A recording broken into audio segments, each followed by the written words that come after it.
The early history of banking in Ohio is a little bit foggy due to a lack of records. Early banking here was basically free, and that ended up being a huge issue for stockholders and the public. Many of the institutions that were incorporated in the early part of that century failed or closed with heavy losses. And the losses from wildcat banking meant pretty much everyone could be walking around carrying paper money that was simply worthless. Jack's Big Bite is where we focus on one particular story or topic in our community, a community we believe in with our partners at First State Bank.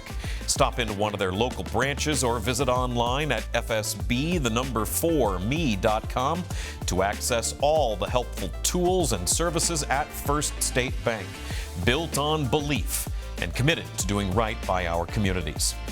For today's Big Bite, presented by First State Bank, we are telling the story of banking in Ohio and the role First State Bank played, with roots going back to the 1800s. Shout out to the Ohio History Connection website for some documented info on this.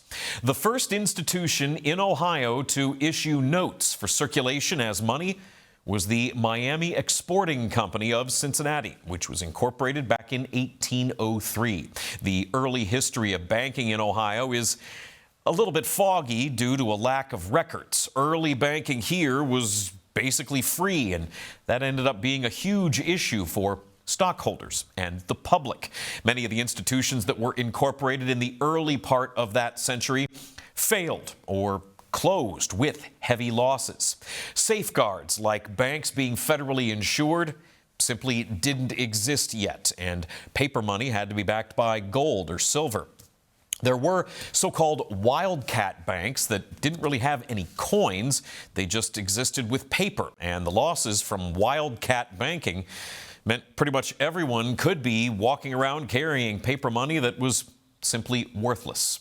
In 1845, Ohio made a new system by creating the State Bank of Ohio with a supervising board of control. Even though we didn't have federal paper currency at that point just yet, modern Federal Reserve notes wouldn't be around until the early 20th century. But the act incorporating the State Bank of Ohio did provide for the establishment of independent banks. It is a step forward. That's good news. In 1884, Lucian Jerome Fenton formed the Winchester Bank Company, which is now First State Bank in Winchester, capital of $50,000. At that time, the bank was a two-story building was shared by a dry goods store. Flashing ahead a bit, Winchester Bank Company acquired the Seaman Bank in 1959, and First State Bank's branch in Seaman is currently in that same location, though it has seen some renovation. The Bank of Manchester was formed in the late 1800s, and in 1969, First State Bank was formed as a result of a merger between the Bank of Manchester and the Winchester Bank Company. With that merger, the bank had offices now in Manchester and Seaman and Winchester in Ohio. I think it's important to note that these are bank branches in rural Ohio, not big cities. Lucian Fenton and others who started those early institutions knew that there would be a need for banking outside of areas like the city of Cincinnati. First State Bank currently has 13 banking center locations in Ohio: Winchester, Manchester, Peebles, Seaman, West Union, Ripley, Georgetown, Mount Orab, Hillsborough, Washington Courthouse, Wilmington, Fayetteville, and Portsmouth.